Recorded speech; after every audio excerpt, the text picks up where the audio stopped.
বিরল এক বিকালের সাক্ষী হলো বাংলাদেশ।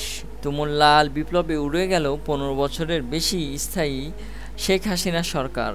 পদ ত্যাগ করে দেশ ছেড়ে পালিয়েছেন শেখ হাসিনা, সঙ্গে গেছেন তার ছোট বোন শেখ রেহেনাও। ১ মাস ৫ দিন স্থায়ী লাল বিপ্লবীদের কোটা বিরোধী আন্দোলনে শুধু সরকারই পতন হয়নি, বরং দেশ ছেড়ে পালাতে হয়েছে সরকার প্রধানকে। গতকাল দুপুরের পর হঠাৎ দৃশ্যপট পাল্টে যেতে থাকে। সেনাপ্রধান জেনারেল ওয়াকারুজ্জামান জাতির উদ্দেশ্যে ভাষণ দেবেন, এই খবর প্রকাশের পর ছাত্র জনতা রাজপথে নেমে আসতে থাকেন। বিজয় উৎসব শুরু হয় চারদিকে। বেলা ২:৩০টার পর জানা যায় প্রধানমন্ত্রী পদ ছেড়ে শেখ হাসিনা দেশ ছেড়ে পালিয়েছেন। এরপর আন্দোলনে জয়ী মানুষের বাঁধভাঙা স্রোত ছড়িয়ে পড়ে সড়কে। অলি-গলি, পাড়া-মহল্লা, গ্রাম থেকে গ্রামান্তর, রাজশাহীসহ রাজধানীর রাজপথ হয়ে ওঠে আন্দোলন বিজয়ী ছাত্র জনতার বিজয়ের ক্যানভাস। কোটি মানুষের স্রোতের অংশ প্রধানমন্ত্রীর সরকারি বাসভবন, গণভবন, প্রধানমন্ত্রীর কার্যালয়, জাতীয় সংসদ ভবনে ঢুকে পড়ে।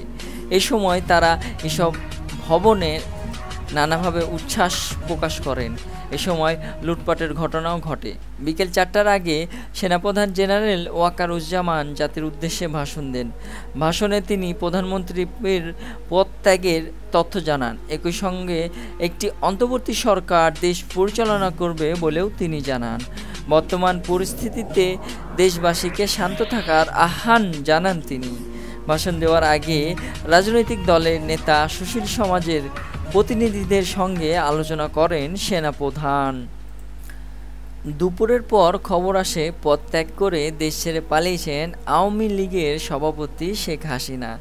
বেলা ২:৩০টায় বঙ্গভবন থেকে একটি সামরিক হেলিকপ্টারে করে ছোট বোন শেখ রেহানাকে নিয়ে তিনি ভারতের উদ্দেশ্যে পাড়ি জমান। রাতে জানা যায় নয়াদিল্লির সামরিক ঘাঁটিতে তিনি নামেন। তবে ভারতে থাকবেন নাকি অন্য কোনো দেশে যাবেন তা রাতে এর রিপোর্ট লেখা পর্যন্ত নিশ্চিত হওয়া যায়নি।